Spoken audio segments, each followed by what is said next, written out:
Good afternoon. Welcome to Indoor Air in Tribal Schools, Asthma, Tools for Schools, Radon and Mold. This is the fifth in the series of 6 webinars for the Clean, Green, and Healthy Tribal Schools initiatives. These have been broadcast every Wednesday since January the 18th and will go through February the 22nd, all at this same time.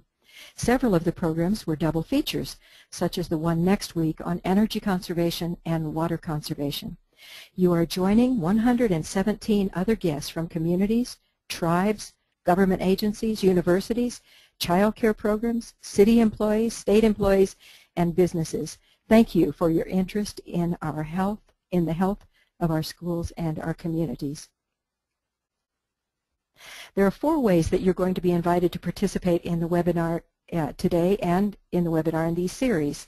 Following the presentation, we will invite your questions.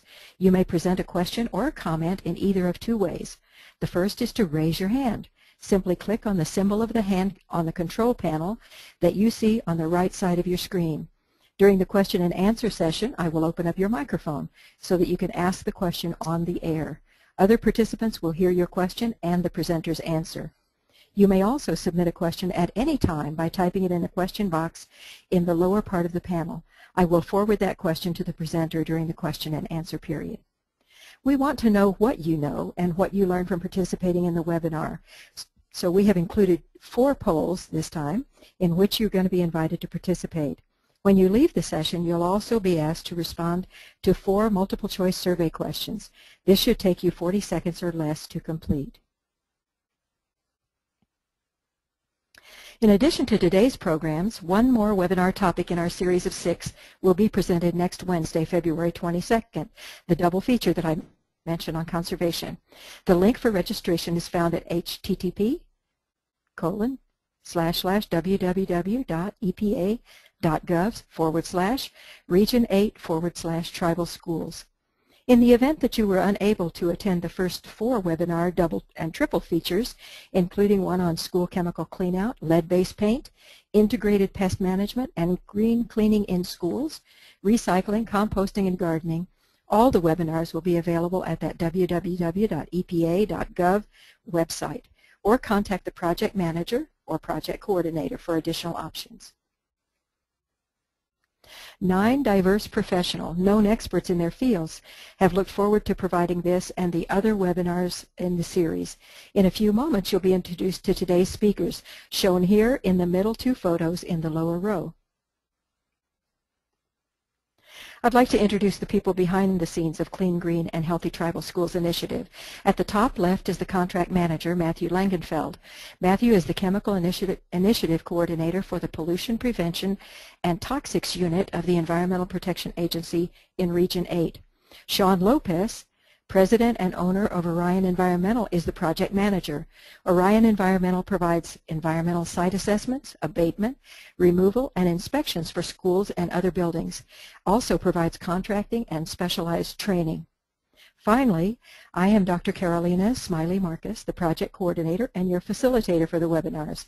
I provide neutral and educational professional services, specializing in multi-party, government-to-government facilitation, environmental decision-making, and conflict resolution. Our speakers, Mansel and Graylynn, will introduce themselves and roll right into the presentation. But before they give you the answers, will you respond to the following true-false 4 questions by selecting and clicking on the answer you prefer. After everyone has indicated your choices, I will share the results with you. So I'm going to launch the poll. Adolescents are smelly. It's a good place to start, Mansel and Graylynn. Teachers should be able to bring air fresheners or other fragrances into the school. So if you'll vote true or false on this. Votes are coming in very fast.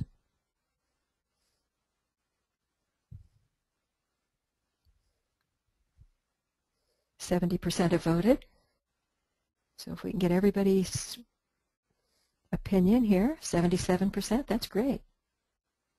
All right.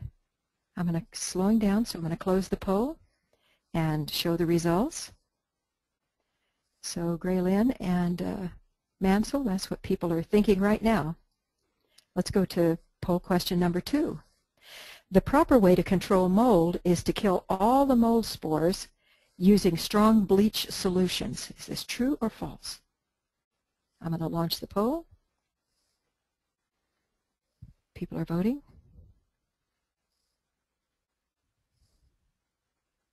Faster this time. We're almost up to 70%.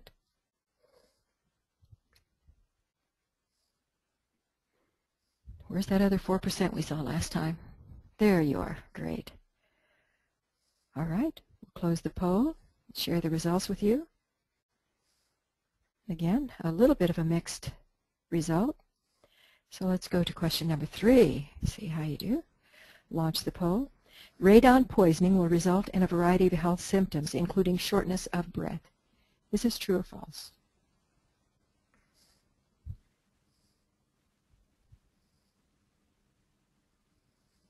More split on this one, Mansel.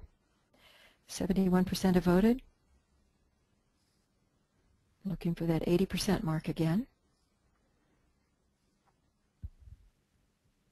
All right, it slowed down, so I'll close the poll, share the results with you.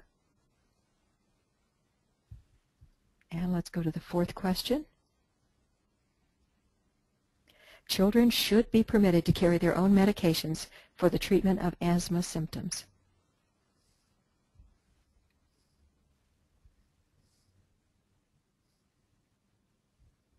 They're getting faster. It's great. All right, it slowed down, so we'll close the poll and share the results with you. Again, kind of a 75-25, 3/4 split. All right, so we'll hide those results.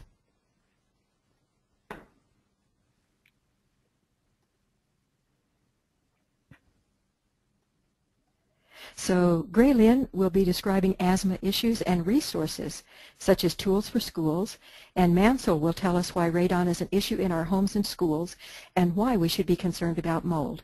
Mansel and Graylynn. Thank you. We appreciate being able to talk to everyone this afternoon. I'm a chemical engineer that decided that my mission in life was to teach. And after several years in the classroom, I moved to the university where I continue to help students and teachers apply science and technology to local issues, including air quality and indoor air quality. I've also been an asthmatic for over 30 years now, so I have a special interest in protecting my airspace. My name is Graylynn. I rejoined ITEP EEOP as an instructor in 2010, and I assist with the program's education and outreach efforts.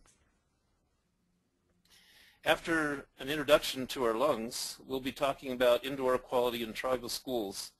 We'll introduce the EPA Tools for Schools program, which can help you manage the air quality in your school buildings. Components of the Tools for Schools program include asthma, radon, and mold, which we will also be talking about.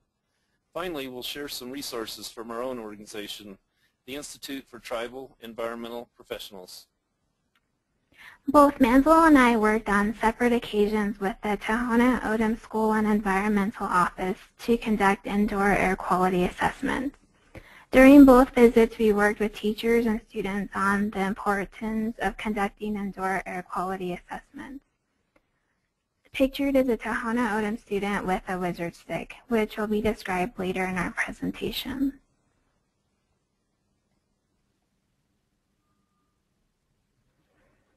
Now I'll be talking about our lungs and indoor air quality. Here is a picture of a pair of lungs. Our lungs are directly connected to the environment.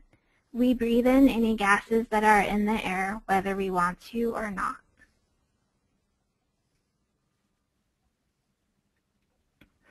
Individuals in schools may notice there is an indoor air quality issue if they begin experiencing symptoms such as coughing, headaches, and eyes, nose, and throat irritation. Tribal schools have many of the issues that appear in all schools, but one issue that I frequently see as I visit schools in tribal settings is they often have older buildings that don't have the active ventilation, thus depending on doors and windows for ventilation. Tribal schools that do have HVAC systems are often reducing their fresh air intake in order to conserve energy and money. In part because of backlog maintenance, tribal schools will often have leaky roofs, which result in mold growth. Between backlog maintenance and a shortage of custodial staff, tribal buildings are often poorly maintained and the custodial staff are using obsolete cleaning practices.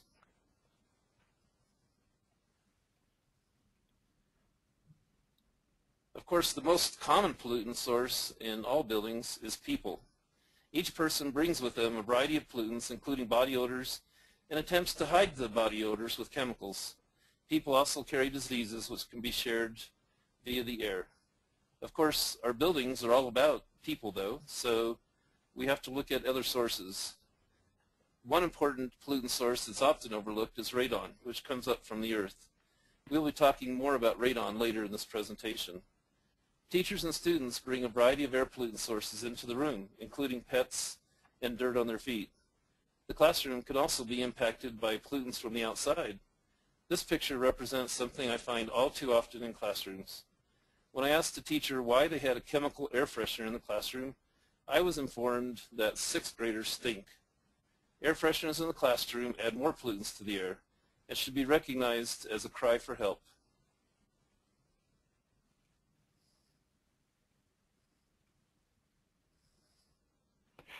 And now I would like to introduce the Tools for Schools program. The Tools for Schools program was developed by the EPA and is a comprehensive indoor air quality management program. The purpose of the program is to promote a healthy learning environment, to reduce absenteeism, improve test scores, and enhance student and staff productivity. A Tools for Schools action kit is available online through the EPA website. The kit provides simple, easy-to-follow steps to implement an indoor air quality management program. The kit includes resources and checklists for the various individuals within a school. The action kit is available online through the website address provided. This image shows all the different checklists available for the different professionals working in a school, like teachers, nurses, facility managers, and food service professionals. They are easy to follow and understand and will help you identify potential indoor air quality issues within a school.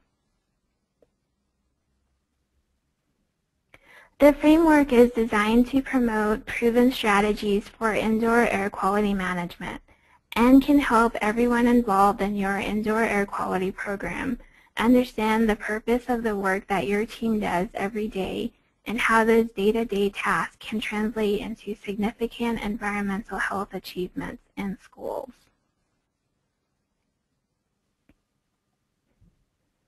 The Technical Solutions component helps school facilities and maintenance staff address issues to effectively manage indoor air quality risks.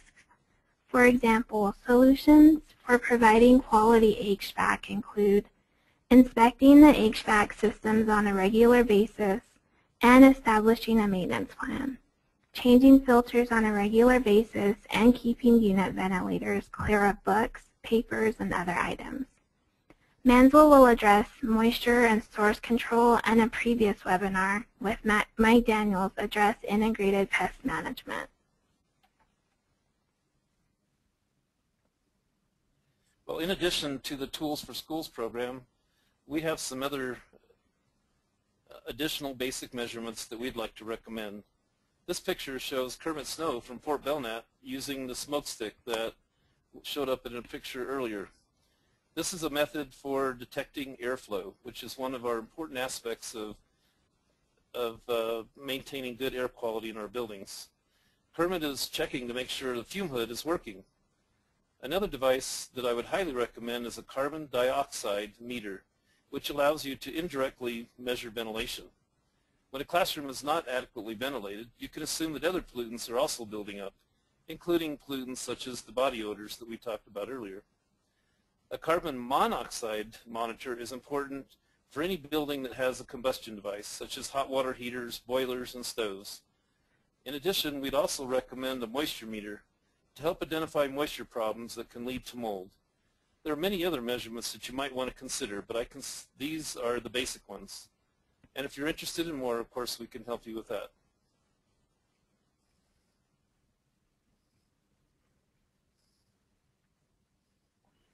Student involvement is a great way to teach about indoor air quality while conducting an assessment of the school. Hydroville, one of the resources listed, has 34 lesson plans on indoor air quality. Students work in teams to solve real-life-based environmental health problems. The integrated curriculum promotes teamwork, critical thinking, and problem solving. It's a wonderful resource that we've used in our summer program. Provided is a list of additional resources. I want to highlight the EPA Healthy School Environment site. The site was especially created to promote healthy school environments. EPA has a number of resources that are designed to help schools and communities take action to protect children's health in schools.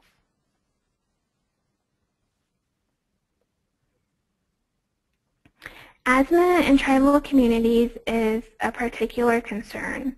A report by the Centers for Disease Control and Prevention found that asthma affects almost 12% of people living in tribal communities, which is nearly double the current national average of 7%. Asthma also affects American Indian and Alaska Native children at a higher rate than children nationwide.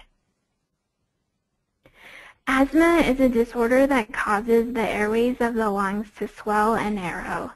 The picture on the left shows a normal airway, while the picture on the right shows the airway of someone with asthma. Asthma leads to wheezing, shortness of breath, chest tightness, and coughing.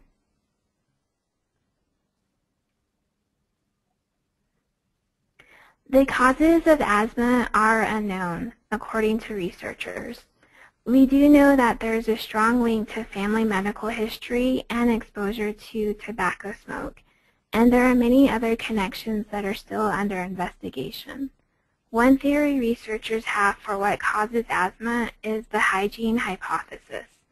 They believe that our Western lifestyle, with its emphasis on hygiene and sanitation, has resulted in our living conditions and an overall decline in infections in early childhood.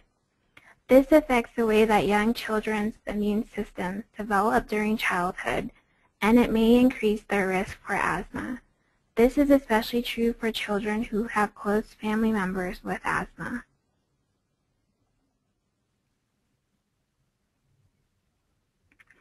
Asthma is a condition that is chronic, meaning that it's an ongoing long-term health condition.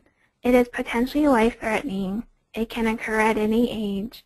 It is not contagious, meaning it cannot be spread from one person to another. And it cannot be cured but can be controlled.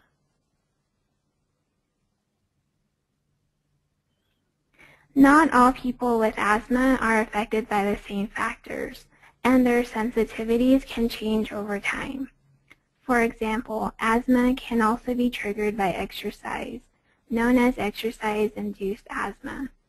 And although exercise may induce asthma, maintaining a regular exercise regimen is an important component of any asthma management plan. So individuals with asthma should work with their health provider to determine an appropriate exercise plan.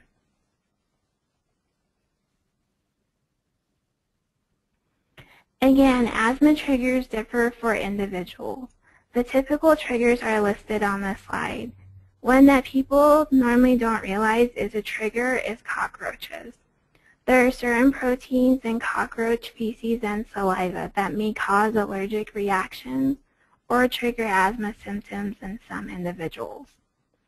Nitrogen dioxide is another trigger. Nitrogen dioxide is an odorless gas that can irritate your eyes, nose, and throat and cause shortness of breath.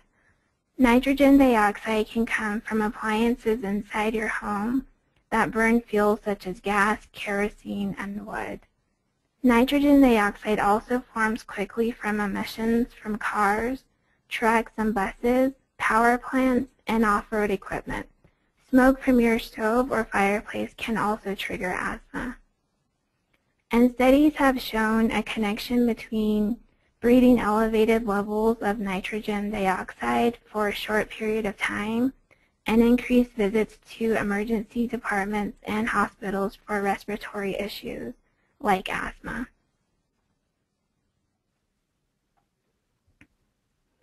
Irritants can also make asthma worse.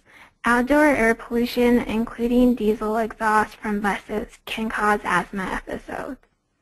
The Tools for Schools program recommends passing a no idling policy near school buildings. This helps reduce indoor air pollution from school bus exhaust. Scented products such as perfumes, body creams, or scented candles can also cause asthma to flare up. And as Mansel mentioned, school personnel may contribute to the problem by using products in school to mask the smell of other odors.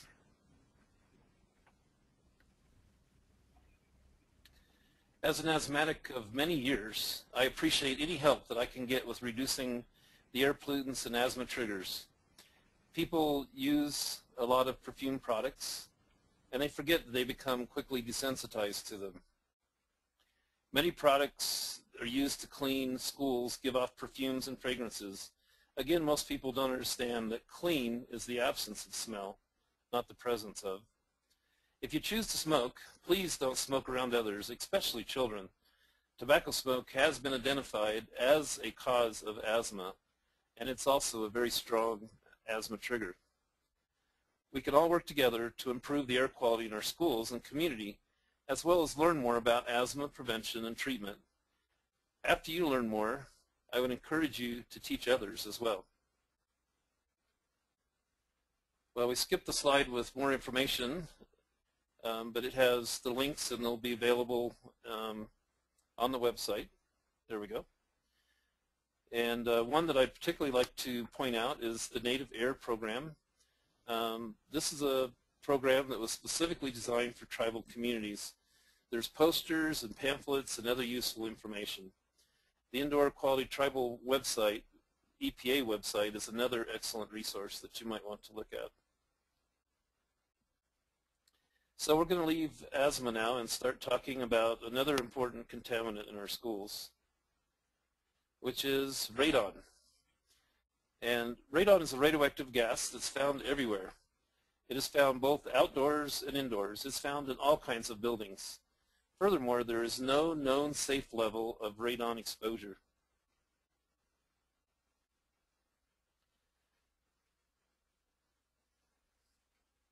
This chart gives us a lot of information about radon, where it comes from, and why it is important consideration for our air quality. Radon is a decay product from uranium, as shown in the chart. The precursors to radon are all solids, so it's difficult for them to move around.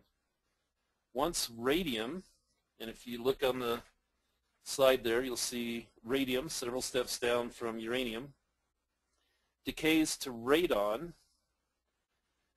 then radon is a gas, so it can move around. And of course, all of this is occurring in the soils. Another factor to consider is the short half-life of radon and its daughters. So we're looking at these products here. Within a short amount of time, there are several decays, each releasing radiation that can lead to damage in the lungs.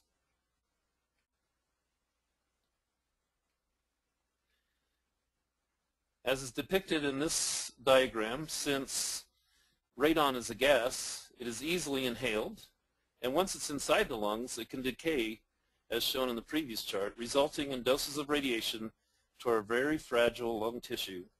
The radiation damages cells that can become cancerous growths.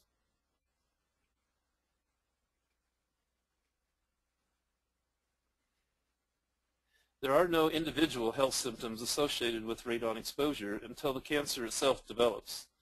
Radon is the #1 cause of lung cancer among non-smokers. Radon and tobacco smoke, however, are synergistic, meaning that exposure to both radon and tobacco smoke rapidly increase the risk of lung cancer.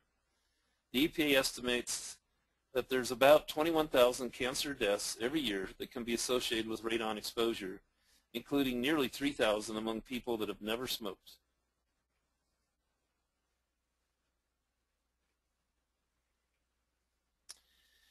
Here you see Kermit again, and he's setting up a radon canister to test for radon in a school. The action level recommended by EPA is 4 picocuries per liter. This unit is a measurement of radioactivity. Based on other risk factors, you might want to consider mitigation even as low as 2 picocuries.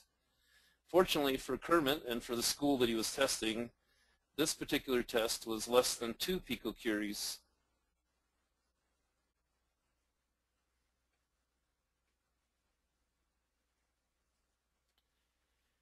Here we have a diagram of a home, which can also be thought of as a school building.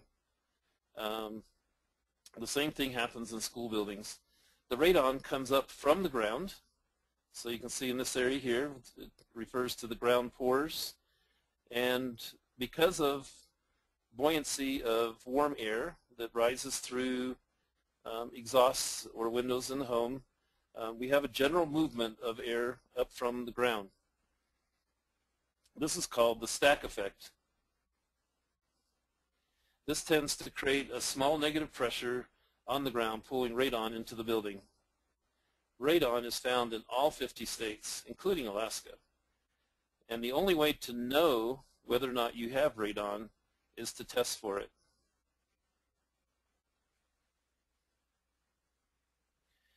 Here you see some radon test kits. These can be ordered, and we'll give you, well, there's the website where they can be ordered online.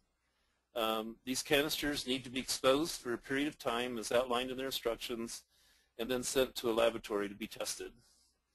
There are other ways to test radon, but these would be the main ones that most of you would find useful.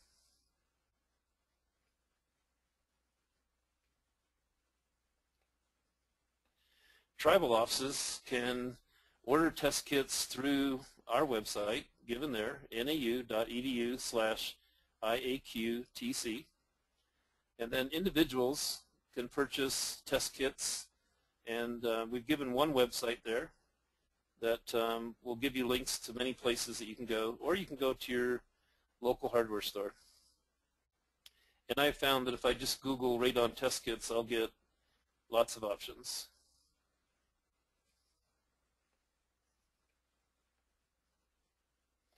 So if you do test positive for radon, the next step is mitigation. The mitigation process involves diverting the radon around the building as shown in these pictures. So down here we see underneath the building, and this pipe is actually connected through to the outside, and with a circulating fan we can move the air from underneath the building up and out of the building instead of into the building. And there's several steps to do this, including laying down barriers and things like that. Another picture will show you a little more detail. This one would be more like the situation that we may have in some of our schools where we have an HVAC system, because the HVAC system helps create a positive pressure, reducing that stack effect. And then we can also do the same thing with polyurethane sealants on the ground, and then diverting the radon up and through the building. And this will protect occupants from the radon. For more information about radon, the EPA website has lots of great information. And then a fun source of information that you might want to look into is the podcast that a few of us recently put together.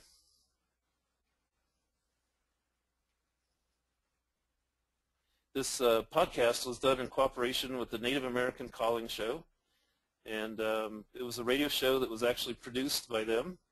And we had Twali Abrahamson and Vivian Craig, as well as myself as the featured speakers, and then we had callers calling in with a variety of different questions. This podcast is still available at their website and might be an enjoyable way for you or your students to learn about some of these issues. There's a lot more that we can learn about radon, but with our limited time, we're going to move on to mold. And mold is actually a moisture problem. Here you see mold as you would see it under a microscope. The tiny mold spores add particles to the air. The mold itself can break into small particles and contaminate the air. As all of us know, mold is generally easy to smell, but sometimes it can be hard to find.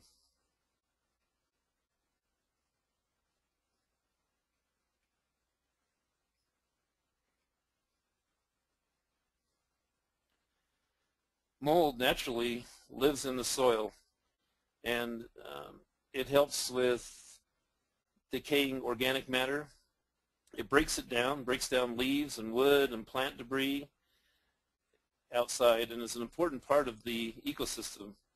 Indoors, however, mold contributes to air pollution and is an asthma trigger. And of course, it's also destroying the building itself.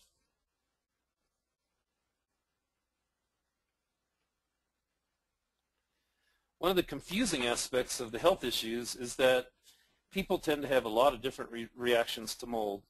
While some people appear to tolerate mold, others can have a variety of symptoms, including allergic reactions and other respiratory problems. Molds can be found most anywhere in a building, since buildings are typically built out of mold food.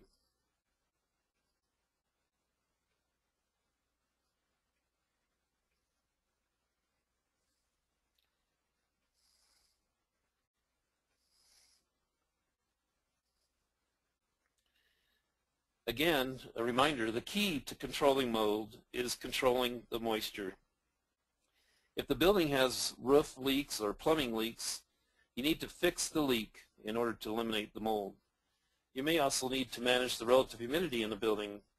The recommended range of relative humidity is 30 to 60%. Controlling relative humidity includes things like venting showers and other moisture sources to the outside. You may also need to use air conditioners or dehumidifiers in humid climates to control humidity. Generally, one of the best ways to control humidity is ventilation. You also want to use exhaust fans in places like food service areas where moisture tends to accumulate. In addition to the moisture released during cooking, the main products from a gas stove are carbon dioxide and water vapor.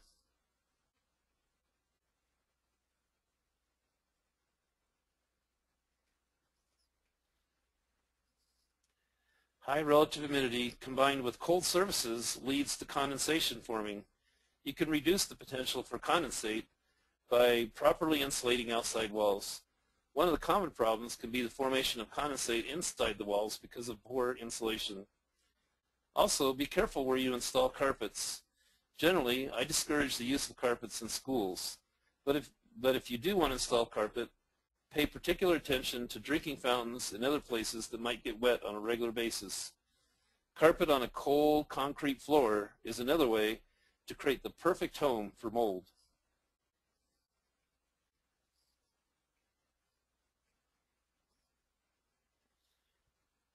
Mold growth will generally start within 24 to 48 hours of getting wet, so you want to keep things dry.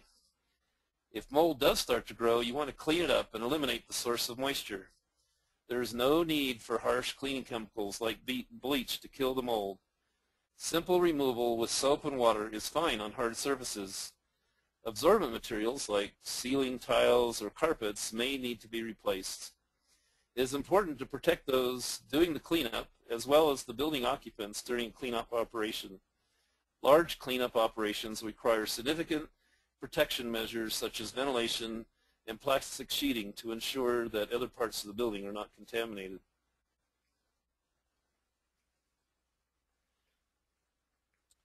Again, we've just barely introduced you to mold issues, but there's a lot more information available on the EPA website, which you can see here. And the New York City guidelines are often used by building scientists to provide guidance on cleanup operations.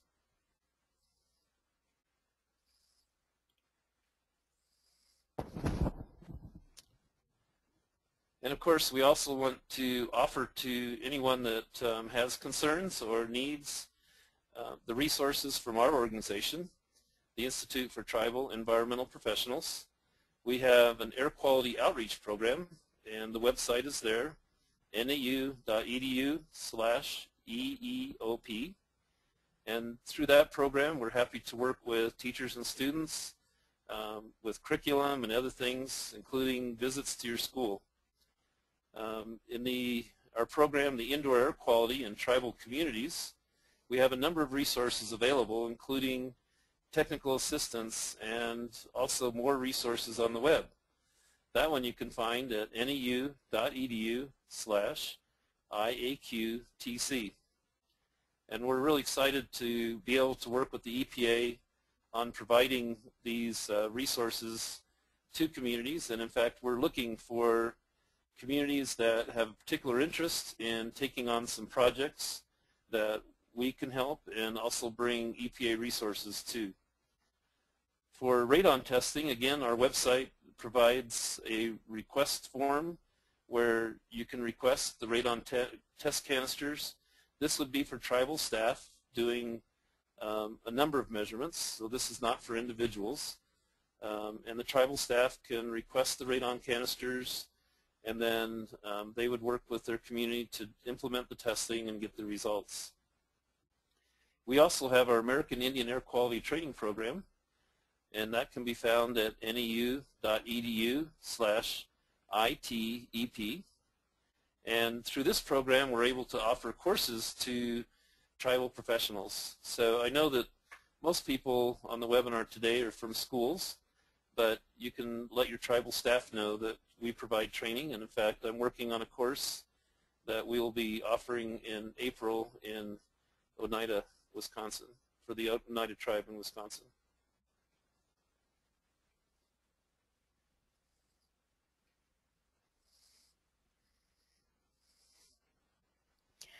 We'll get to your questions next, but we hope that Mansel and Graylynn's presentation on indoor air quality in tribal schools, asthma, tools for schools, radon and mold, has added to or refreshed your knowledge of the issue.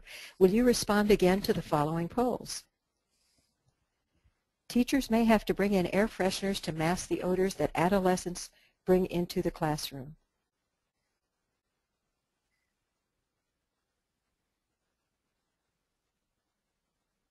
And the numbers have changed for this poll from last time.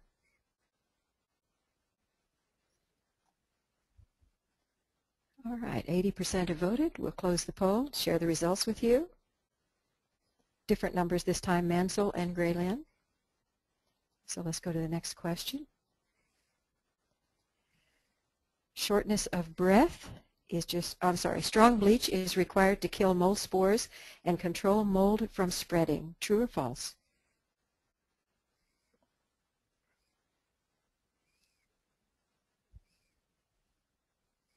You must be good teachers. So we'll close the poll and share the results with you. All right, next question. Shortness of breath is just one of the symptoms that may result from the presence of radon in schools. Shortness of breath.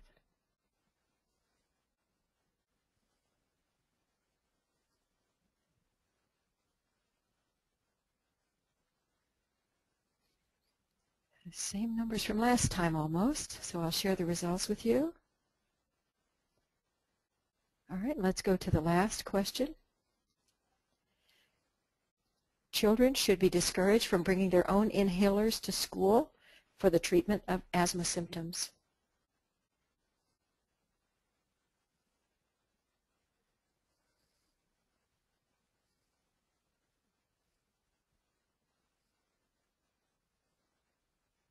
%. We'll close the poll and share the results with you.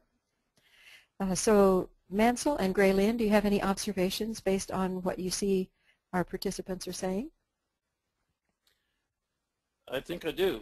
I appreciate the fact that there has been some changes, and I'm glad to see that more people recognize that bringing chemicals into a classroom is more of a cry for help. And the reality is, of course, if we increase the ventilation, then we remove those body odors, and we don't need to add the additional perfumes and air fresheners and that kind of thing. It was satisfying to see that most people recognize that bleach is not needed for mold treatment. There are some extreme situations where we have a lot of flooding and that kind of stuff where they still do recommend some use of bleach, but for typical mold that you're going to find in your school under normal situations, bleach actually just contributes to degradation of your air quality, and killing the mold is not the problem. It's removal of the mold that we're trying to focus on. And the radon one might be a little bit confusing, but the thing about radon is it's a very silent poisonous gas in the sense that you don't really know that you've got a problem until far too late. So don't rely on the health symptoms to let you know that you have radon. You need to do the tests. Thank you. Graylynn, do you have anything to add? I have a comment regarding students bringing inhalers to schools for the treatment of asthma. Students should follow the school policy regarding medications. Some schools will allow students to carry their asthma medication on them and with parent permission and the school permission, but then other schools have different systems. So I would definitely recommend that parents check in with the school administrators to see the policies regarding medication. All right. Anything else? Thank you very much. So now we'd like to go to your questions. 5 people have submitted some questions through the question box. And remember that you can also participate by raising your hand, just clicking on that little tab on the left-hand side of your control panel, and that will let us know that you'd like to speak directly to the presenters. And I'm going to get a few of the written questions, and then we'll move to the, see one hand up among our participants. Thank you, John. We'll get right to you in a few minutes. All right, so one participant is asking, Graylynn, if you would again repeat the URL for the website for Tools for Schools. The website address for the Tools for Schools Action Kit is www.epa.gov/IAQ/actionkit.html. Thank you. All right. So another question. I might add that if you Google IAQ Tools for Schools, it'll come right up. All right. Thank you. And here's a question for you, Mansel. Isn't the radon kit supposed to be placed in a somewhat elevated position relative to, for example, the countertop? Countertops are fine. Basically, you want to put it in the breathing space, so we don't recommend it like on top of cabinets and things. And the reason that we had a sign on it was to let people know that they should leave it alone so that it's not disturbed during the test. All right, and another question about radon testing. Our school has had radon testing with very low-level results. How often do we need to do radon testing? Our EPA source recommends every 5 years. 5 years seems reasonable. So it sounds like your EPA source is giving you good advice. That's actually one of the questions that we plan to do a little more research on and put on our website. But in addition to the idea of every 5 years, which I think is fine, you also want to keep in mind that if you do any remodeling in the school that might affect airflows or anything that would affect underneath the building, you'd probably want to go ahead and do testing even if it hasn't been 5 years yet. All right, thank you. I can respond to the next question. Dan says that he would like to have the original PowerPoint slides for the presentation. And yes, Dan and others, those are available. I will have them ready by the end of the day today. And if you indicate that you would like to have copies of those, they're available in the Dropbox. You just have to get in touch with me, and I will make sure that you have access to that, or I can mail them directly to you. So absolutely. And the webinar itself will be ready within a week. We'll have that available. I'm going to open up the microphone. I do see Jane, you're next, but if you'll let me open up the microphone for John. John, you had a comment or question? Yes. I know we've had some problems at our school with the mold, and we've removed a lot of the carpets and stuff that have been on our rooms and stuff like that, and gone through and are cleaning out our HVAC system as of this summer. And one of the things is that where would I get one of those moisture meters? There's some of that equipment that I'm the safety and security officer at our school, and I do quite a bit of this, quite a bit of the monitoring, and it's one of the things that we'd like to get is one of those moisture meters. Well, John, I'm sure if you can contact me, I can help you out with that. There's a number of different products that are available depending on the exact application that you're wanting to use. And I actually do have a website also that's not linked into our IAQ website yet, but I have a website with some information about that as well. So if you can email me, then I can get you that information and discuss it if I can be of any help. And that address will be on the next slide, John. So I have a question here. What is the relationship, if any, between the moisture mold problem and the mites cockroach problem? Are these synergistic? Well, from a health perspective, I would certainly expect that they might exasperate. I don't specifically know that they are synergistic, but I can tell you that as an experienced asthmatic, that as you have increasing more and more exposures of a variety of types, the probability of triggering an asthma attack increases.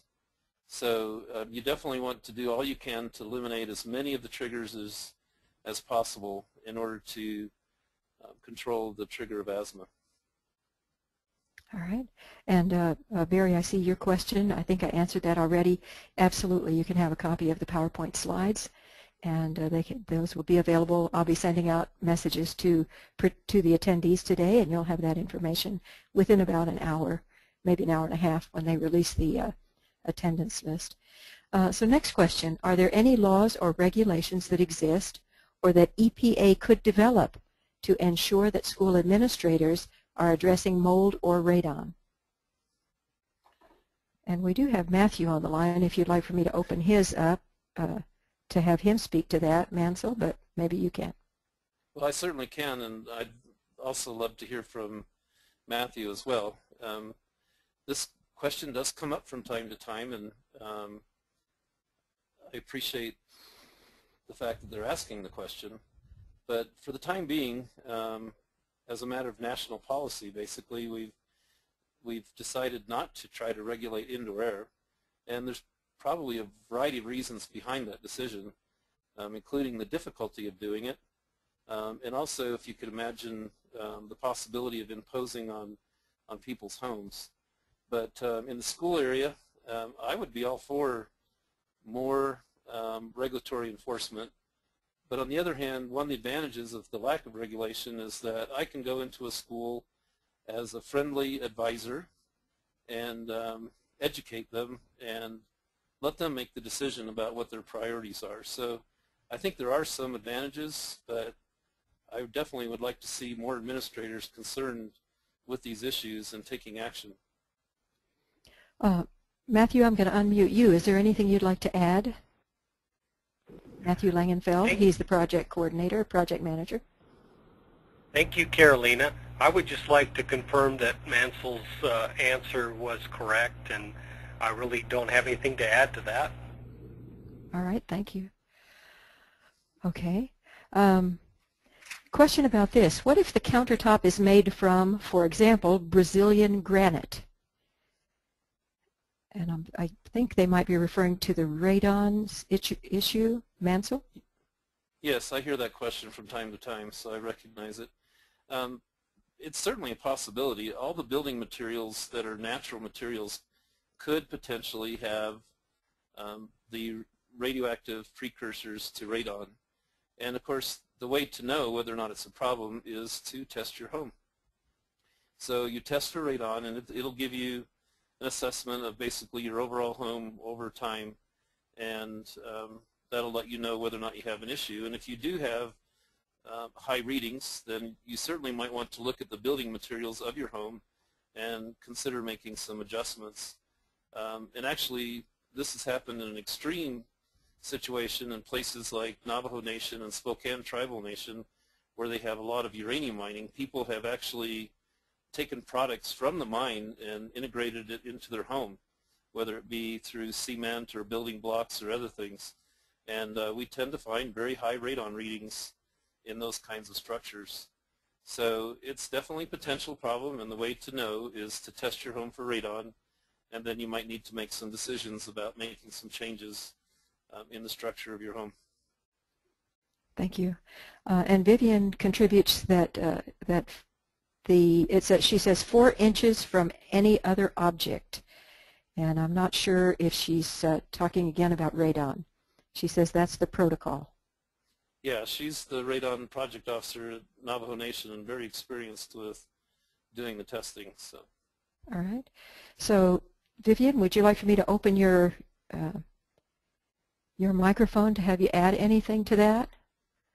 I have to scroll down to your name. I'm going to open it up. Vivian, would you like to add to that?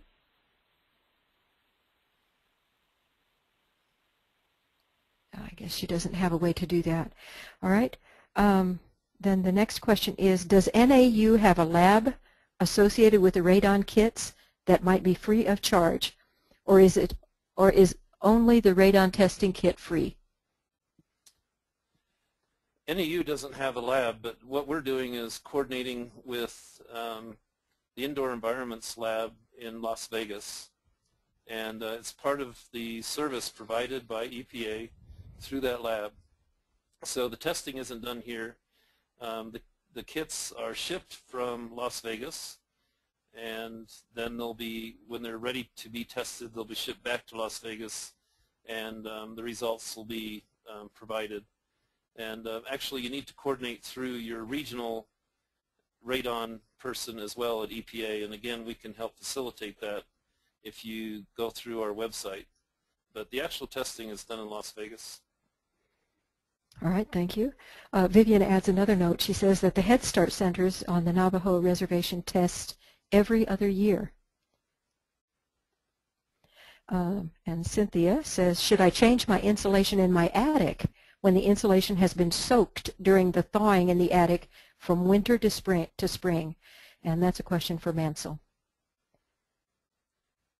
Well, certainly if you're not able to dry the insulation within a 48-hour period, the potential of mold growth is definitely exacerbated. And since you can't really scrub the mold off of an insulation, you might need to replace it. But the other thing that you want to take a look at is why did you get the moisture there to begin with? For example, some people have been known to vent bathrooms into the attic, and of course, you know, that adds moisture to the attic, which could, in cold temperatures, freeze, and then as it melts, drip into your insulation, which could create problems. So in addition to making the replacement, you want to make sure that you're addressing the moisture problem that created it to begin with in order to avoid it in the future.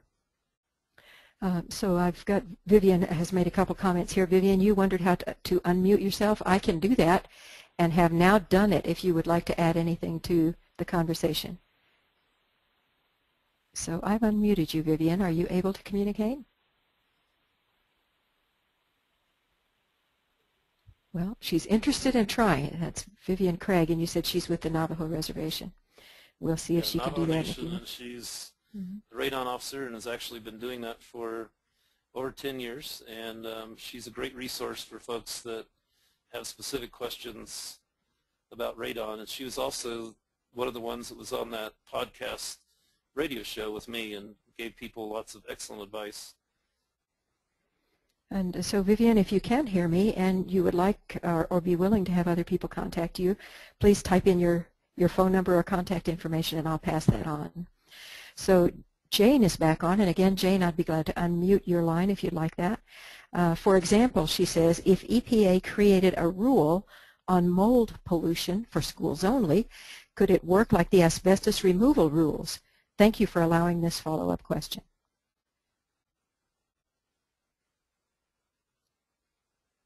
That might be a question for Matthew again, but I certainly would say that it could be a possibility, but there are issues and concerns with turning these into regulatory issues.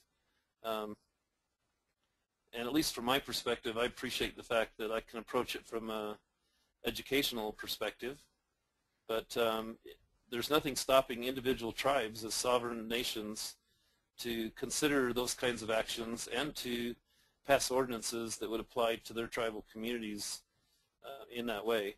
But I can tell you that it'll take a lot of work and community education to make those laws effective. And one thing to keep in mind is, at least from my perspective, laws are really just to enforce those who refuse to acknowledge and learn.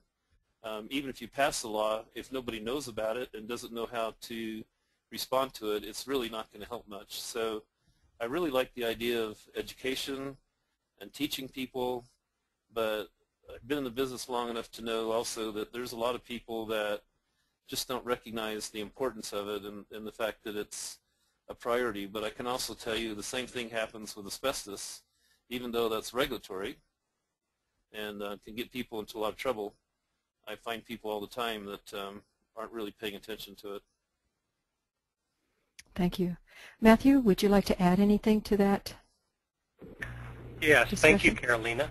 Yes, I'd just like to respond by letting you know that Mansel's answers are perfectly correct, and at the present time, EPA doesn't plan to regulate mold in schools, and I don't believe there are any plans to do that. All right, thank you. And Jane, I see another comment from you. Would you like for me to unmute your line? I'm going to unmute it for a moment and ask. So Jane, would you like for... Uh-oh, your computer is on. Yeah, I don't know if you can hear me. So we can hear you very well. Well, thanks. I'm just kind of curious about the practicality, even when you're on a friendly advisory mode, and you go into these places. You know, if we never even take it to a regulatory program, I don't understand how mold can be sampled and measured and turned into, hey, this is the action level. You've got to take action now. Is even that possible? Thanks. That's a good question that I've gotten on a regular basis. Mold is rather complicated to measure, as you're suggesting, with an action level. Part of the complication is that mold is one of our natural products, and so mold spores actually will enter the building through any openings, including fresh air intakes and doors and windows. So mold is already present in the environment, at least the mold spores.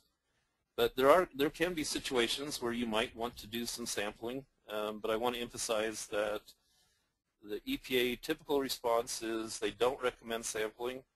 They recommend visual inspections, looking for water, and cleaning it up as we suggested, as opposed to the other process, which, as I said, it would just be very, very difficult to quantify and to create an action level. Thank you. All right, so here's another question, and I don't know what this is myself, so I'm not sure which one of you would answer it. Is the extra cost of higher MERV rated filters worth it? I'm not sure I understood the letters that you, MERV, and I can ask, okay, I can ask Brad if he wants to, oh, you've got it? Okay. No, I understand now. And Brad might have some other insights as well, but the MERV rating and the filters that you're putting into furnaces actually are primarily protecting the furnace equipment itself from damage due to the accumulation of dust and that kind of thing. But anything that you can do that's within the specs of the furnace can certainly also help the indoor air. So one of the things you want to be careful of is that you not put in a filter that exceeds the specs on the furnace, because then you're creating a little bit more work for the furnace and you might wear it out. As far as quote-unquote being worth it, it's really hard to say on a cost value, because it really situational dependent. What kind of situation do you have? What are you facing? Some of the schools I work with in Navajo Nation are facing really bad dust storms, and in their case some efforts to do some filtration might even be essential for health.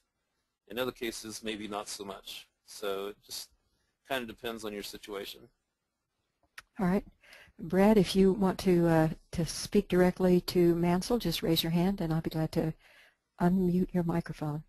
So Vivian is giving us some additional information. She's having trouble with unmuting her microphone, but here's what she says. Navajo Nation Radon Program will be having a radon mitigation training, hopefully at the end of March, for 3 homes. We will only allow 30 students. The homes will have a crawl space, sub-slab, and one of the solar mitigation systems. So I think that's just a comment, but do you have any encouragement to give her, Mansell or Graylynn? Well, I'll be calling her to talk to her because I knew that this was coming up, and I'm glad to hear that they're able to get it scheduled, and we'll help recruit for it. But I would definitely encourage people that are concerned about mitigation to participate, because this is going to be a chance to get some hands-on visual training. It'll be very valuable for taking back to your own community. All right, thank you. That's all I have one comment here, and that is Wayne said he thought the webinar started at 3:30. So for those of you who are in Central Standard Time, I think that many of you didn't realize that the webinar and the webinar next week as well starts at 3:30 Mountain Standard Time. That's 4:30 Central Standard Time. So we're glad to have you, but we're on Mountain Standard Time here where we originate the broadcast. Next week we'll be looking at another webinar, and it will start at 3:30 Mountain Standard Time. I don't see any more questions, so you've done a great job. Graylynn, any last comments since Mansell has taken the load of answering questions before we go on? No additional comments, but we were thankful to be part of this, and we hope that we'll be hearing from the participants if they have additional questions for us. Great, thank you. Thank you, all of you, for attending the Indoor Air Quality Asthma Tools for Schools and Radon and Mold webinar. After this brief announcement, Mansell, Graylynn, and I will remain on the broadcast for just a few extra minutes to be sure we've answered all your questions about indoor air in tribal schools. Our Clean, Green, and Healthy Tribal Schools Initiative will be sponsoring a 2-day workshop in June or July this year. The workshop will include some of the programs featured in this series and additional topics. Participants will have opportunities for discussion and collaboration with the presenters themselves, as well as co-participants in person. Please let us know if you might be interested in attending. When you leave the session, you'll be asked to respond to 4 multiple-choice survey questions. These should take 40 seconds or less to complete. Thank you so much for your participation. And as I said, Graylynn and Mansell and I will stay on the line just for a few more minutes to be sure that there's no other questions coming in. And you are welcome to invite us to open up your microphone or to send us a question via the question box. So Mansell and Graylynn will stay on just for a few minutes to see if there's any more questions. I'm getting some thank yous. Thank you very much. Somebody says this is a great webinar. Another thank you with a smile. I just wanted to say thank you, says Jennifer. It was a great session, says Kermit. Oh, Kermit's on. Hey, Kermit. You're now famous. We had your picture all over the webinar, so thanks for being a part of it, and look forward to be working with you in the future. So I unmuted you, Kermit, if you want to say anything. I don't know if he's still on, but that was Kermit Snow. We met him in the presentation. That was great. thank you for a well-developed session. Kermit did send you a note, said, "How are you doing, Mansell?" and let you know that he saw it. Thank you for the great webinar. As an environmental professional, it was helpful, says Allison. And Robin says, "Thank you, Swinomish Housing Authority." Vivian's asking for a copy, and of course, we'll make that available. Kermit says he can't come on. He doesn't have a microphone. Alana says, "Great webinar. Looking forward to next week." And from Robin, we just get a big smile here. So very nice comments and following up the webinar. Well, we appreciate being able to share some things with people, and those that I just want to reinforce what Graylynn said, that we're actually looking for some communities that need some assistance and are interested in projects, and we'd be able to help them as well as connect them to other resources. So if you have a project, we'd love to hear from you. All right, and John, you've still got your hand up, so I'm going to unmute you if you're still on the line. John, are you still on the line? And how would I get a hold of Mansell? Because, like I said, I'm interested in some of this equipment and some other things that you might be able to help us with at our school. Well, we have the name of the program here. Mansell, you know, I did not put up your email address, so do you want to share that with John? Yeah, it's just, John, it's just my name, so mansell.nelson@nau.edu. And if you refer to the presentation, our website was sprinkled throughout there, and if you go to any of our websites, you'll be able to quickly find me, because my contact information is on almost every web page that we put up. So, and in fact, you could probably just type in my name at Google at Mansell Nelson, and you'll find me all over the place. So look forward to hearing from you, and we can talk about some projects that maybe we can help you with. Yeah, because that's one of the things that we're doing quite a bit with. We're doing a lot in these areas at our school to clean up everything. In fact, all of our ducts are going to be cleaned out this coming summer. We're going through a lot of those things. We already had our radon testing. We already removed the carpets from a lot of the classrooms, you know, and we just want to be able to keep up on it. And I'm looking for one of those, like I said, one of those moisture meters to be able to check the moisture. See, earlier this year I went through another EPA one strictly on mold, okay, which the EPA had, and I went through that training too on dealing with the mold. Okay. Well, and you might also be interested in the training that I'm doing in April, so we can get that information to you as well, and then any other resources we can connect you with, because the EPA website has a variety of webinars and other information that you might want to access.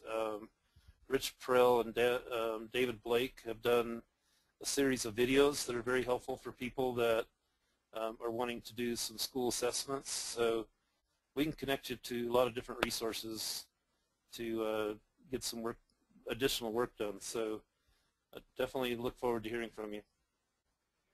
And Robin, I'm wondering if you would like for me to open your microphone, because you had several comments here and requests. So Robin, are you there? So I will share them with you since Robin is not available.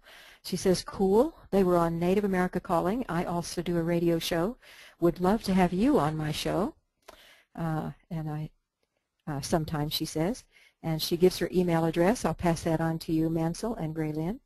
And then she also says, "Thanks a lot for having this webinar. Very informative, from Cynthia and Deborah at Shivak Environmental Department." I don't know whether you recognize that. Yeah, it's up in Alaska. Done a lot of work up in Alaska, and of course, up there, the indoor quality issues become even more essential because of the harsh climate and some of the challenges they have that way. But I've enjoyed my trips to Alaska and looking forward to returning to work with folks up there as well. So we appreciate hearing from you. And then Robin adds, we don't have schools here, but many homes have mold as an issue for sure. So, and I think we're at the,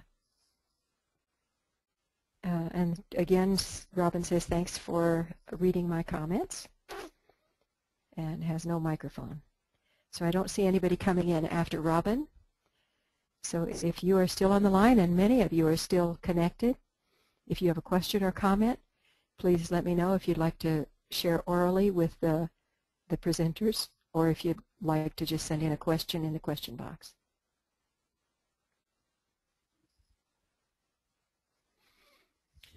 Well, and Carolina, I'd like to say that I definitely enjoyed doing the radio show, but to make it lively, we need to make sure we invite Vivian. She's always a great talker and has lots of interesting things. So I'd love to do another radio show, and it was fun for us to do the one that we did.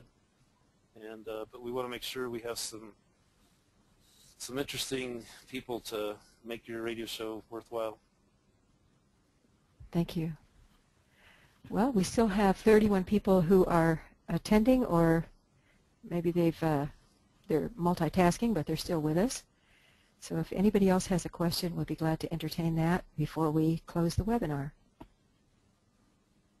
Another person says, sounds great. And then Robin says, it's an internet call-in show. Contact me, she says. And I will send that email address on to Mansel and Graylynn. All right. Anything in closing, Graylynn? Anything in closing, Mansel? Well, I'd just like to thank EPA and yourself in particular. We've worked with you over a period of several months to bring this to fruition, so we've really appreciated your support, and we appreciate the support of EPA Region 8 to host this and make this process possible, and we've learned a lot from it, and we'll be doing future webinars ourselves, which will be available via our website, and we'll be advertising those. So if anyone's interested in being part of our listserv and things like that, we'd love to hear from them. Great. Thank you. Graylynn? I also just want to say thank you to EPA and to you for your support. You've done a great job with all the webinars, and you made the whole process very easy for us. Oh, thank you so much. All right. Any other last comments? Okay. Well, thank you, those of you who are still on the line, for attending the webinar, for participating, for sticking with us to the very end. And we're going to close the webinar now with, again, our thanks for your participation and our hope that we will see your name on our list next week for water conservation and energy conservation. Denise Vicente with the Navajo Tribal Utility Authority will be the presenter at that time, and I think that you'll find it very interesting. Good evening.